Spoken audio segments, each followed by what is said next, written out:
Hello, and welcome back for another ACCA video where in today's recording I'm going to take you through my top 10 pre-seen details you do not want to miss ahead of your ACCA SBL examination for the June 2025 sitting. That is for the company Dearn Shoes Ltd. My name is James, I'm an ACCA qualified member, and on my channel I help out ACCA students just like these lovely people above me to pass their examinations by going through my exclusive SBL notes, where if you'd like a copy that you can see on the screen, click the link in the description of this video and you can download a copy yourself. I'm also delighted to say I'm affiliated and associated with Astranti. They offer pre-seen analysis packs, mock exams, everything that you need to get 50 plus. Again, I've linked those down in the description of this video. And for pure transparency, as always, if you were to purchase anything through the links, I'd be entitled to a small percentage, which goes to supporting the channel. So as ever, a massive thank you. If you have any questions, leave me a comment down below. I will get back to you on there because we're coming on to our first area of the pre-seen details you do not want to miss, which is all about the online sales for your notes. So first of all, you need to go down to page 5 on here. So let's go down there so that you can see that we have the Luckland footwear manufacturing revenue split for 2004. Now, as you can see, that is for the whole manufacturing of the footwear that in Luckland throughout all the companies that are involved on there. You can see the list up above on page 3. But the online sales in Luckland account for 25% of the revenue split. Now, the key detail for you to be aware of, if you go down to page 10, okay, and it's just one little line. Well, I'll put my mouse on it so you can see it on the right-hand side. Now, this is where currently only 12% of Dearn's total sales are online sales. So this is where it can link into a SWOT analysis on there as for an opportunity.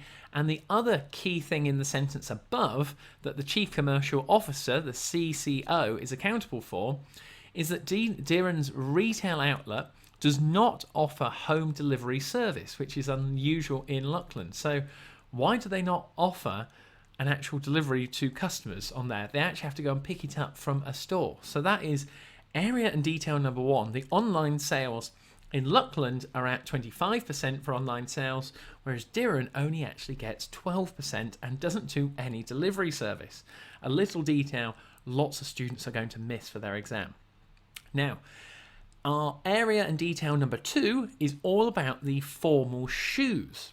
Now, you need to go up to page 3 in the pre-seen notes for this one, and you'll see on the left-hand side, this is the key bit, that only shoes that are handcrafted are the formal shoes here. So you've got 4 types of shoes in the pre-seen materials: formal, semi-formal, casual and children's. The formal shoes are the only shoes that are handcrafted. The others are all mass produced. So be really clear about that as well. And the key thing here is that you can see up at the top, so the production of handcrafted shoes has not been transferred to third-party manufacturers in other countries, in other words, it being outsourced, and they continue to manufacture the handcrafted shoes, that's the formal ones, in Luckland. So why is that important? Well, Dearn actually handcrafts formal shoes.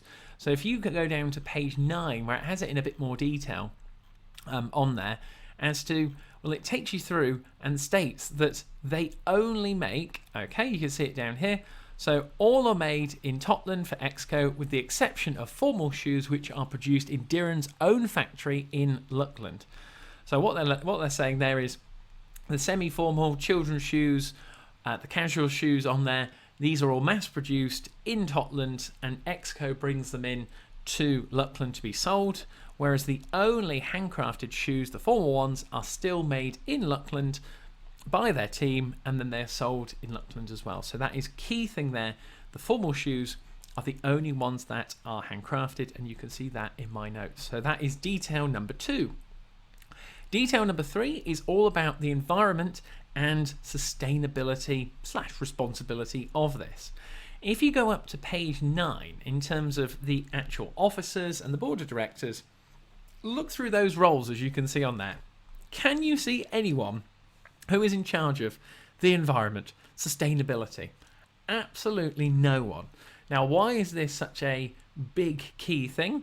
Well, the environment and the sustainable practices of making shoes are littered throughout the pre-seen materials. If you have a look at the risk register, they talk about there the product quality issues and then the environmental impact on the shoe industry and the customer's reaction to this.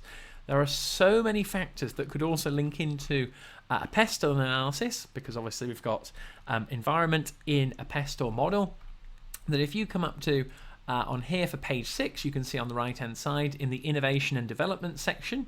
So you've got plenty of things that we've got. Kind Shoes Co., an organisation set up that specialises in ethical and sustainable practices for environmental awareness. So that is why environmental and sustainability responsibilities are definitely pre-seen detail number 3, not to miss for your exam. Area number 4 for details are now companies that are simply named once. And lo and behold, I've got one on the screen highlighted in blue in my notes. That is Kind Shoes Co. So there are 2 companies that are named in the pre-seen materials, literally only once, and that is why we've got key company to have the name down. I've just touched on there that they specialise actually in the awareness and interest in ethical and sustainably sourced products. This is what customers within Luckland and around the world are demanding, and therefore it could be an opportunity for Dearn to actually exploit or potentially maybe even acquire Kind Shoes Co. So they are based on page number 6. The next one you need to be aware of from a company only named once is if you go down to page 10 on here. So we're given the other companies which are the largest within Luckland, so Parish, Betterby and Rego. We've seen more details on them above, but the other one is at the bottom there called Tiptoe, and they are the closest competitor. It's a small manufacturer for children's shoes. So again, key name for you to get down. It's the only place they are noted within the pre-seen materials, and it could come up on the exam day in unseen information or in a requirement. So that is pre-seen detail number 4, companies that are named once. Area number 5 of key details to be aware of are the Darren family themselves. Now, if you come up to page 7, this is the interesting part on here, that we're actually given on there that Dermot Dearn is mentioned once. So you can see it again highlighted in blue. That's a key name for you to remember and to get down. But the thing that you need to be aware of, or maybe even to question on the exam day, is when you look at Dearn's share ownership. Now, this is where we are not told who are the founding family members who own the 70%. Is it 1 or 2? Is it a handful? Is it 10 or more?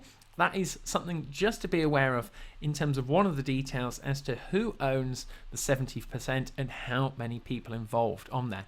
The only person who has any mention of being a family member is the key founder, which was nearly 100 years ago, which is Dermot Dearn on there. So that is area number 5, the Dearn family. Now, area number 6 relates to the actual board now. So this is on page 7 and page 8. So you can see it there on the right hand side that we've got the structure in terms of the board and the main responsibilities of the directors. The key thing here is that we have absolutely no names that are provided on there.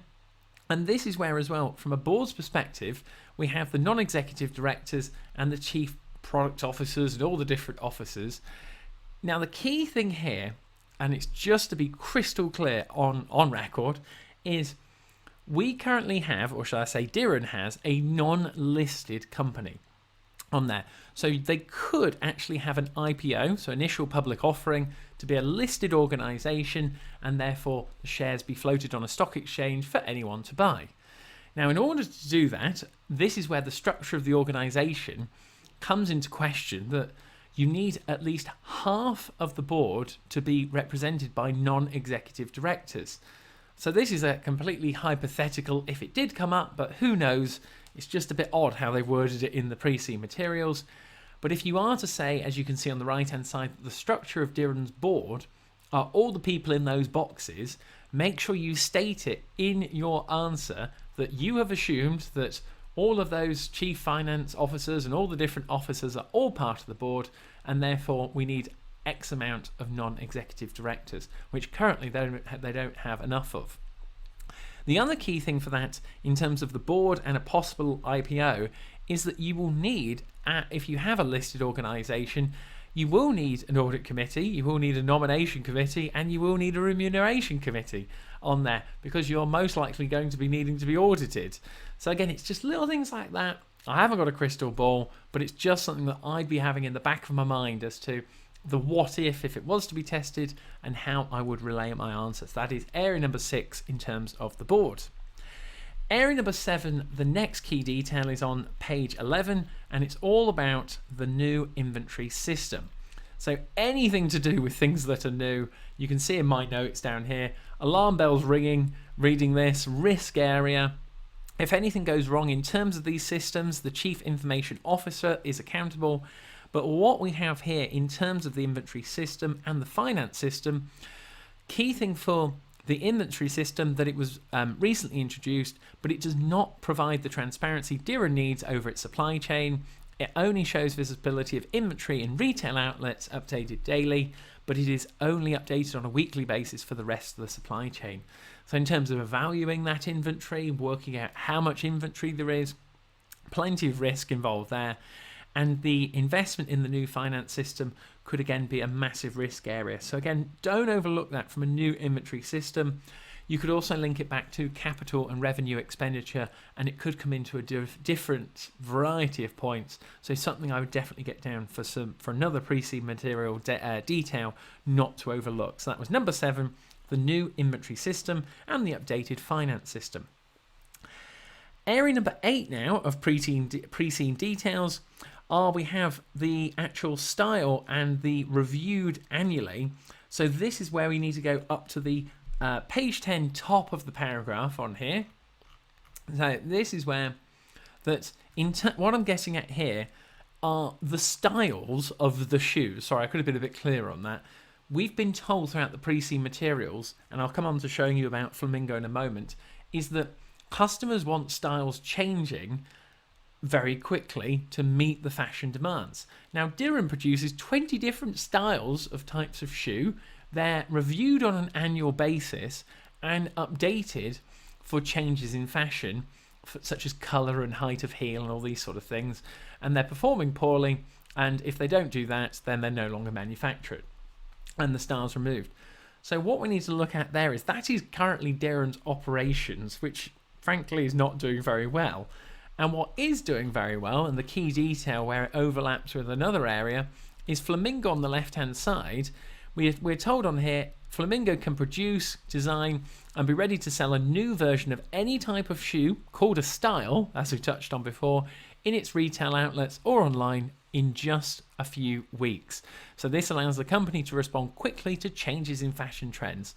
So Flamingo's doing really well, they're very proactive, whereas Dearn is not. And if you have to talk about the operations and the types of shoes and matching the customer's demands, that will be a fantastic detail to refer to. So point number 8, the styles are only reviewed annually, and Flamingo as the competitor is doing well. Area number 9 now, for a key detail of the pre-seed materials, are the key percentages throughout the pre-seed materials. So the ones that you definitely need to get down in your notes, starting on page number 2, we have the growth figures of 1.71% and also 1.06. So the expected annual growth for the next 5 years is forecasted to go down. So anything relating to an economic factor, definitely get that down as well. From a market share perspective, you'll see in the paragraph just below, together they have over 45% for those 5, the dominant 5 large organizations.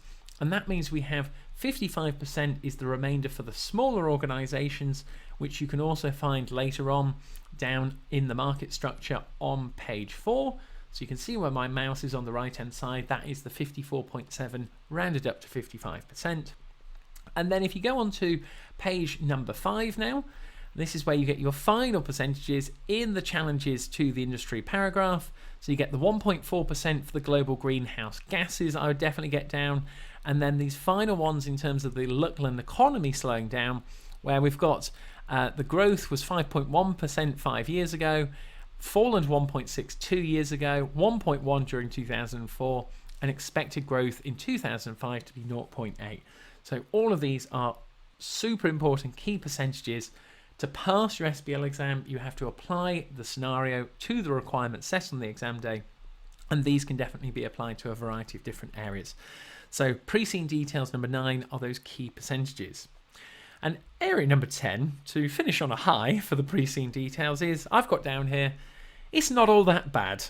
So in terms of some positives that I think would get a bit overlooked but could be quite easily referred to in some answers, is that we have the DT Global Transport Services. So this is where we make all these mass-produced products overseas in Totland by Exco.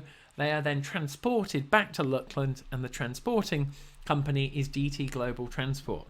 So that is a real positive, because there is opportunity for Dearn to actually export and sell more globally, and therefore you could make a recommendation that DT Global Transport is a part of that solution.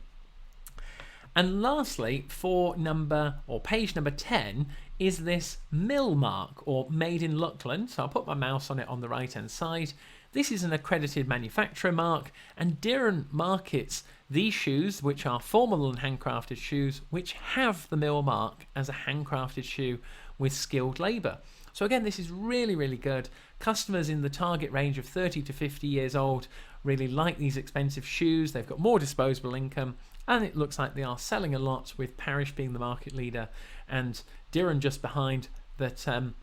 It charges a higher price than Dearn, so there could be possibility of selling products with higher margins on there. So my point number 10, it's not all bad for Dearn. There are some positives on there that you should definitely not overlook. And that takes you through my top 10 pre-seen details not to miss for your examination. If you would like a copy of my notes, click the link in the description of this video. You can download a copy there. And also check out those Astranti mock papers, pre-seen analysis packs. They're definitely going to help you out to get that 50+. So make sure you subscribe so you don't miss out on any other future videos. And I'll see you on the other side for another one now. So thank you very much.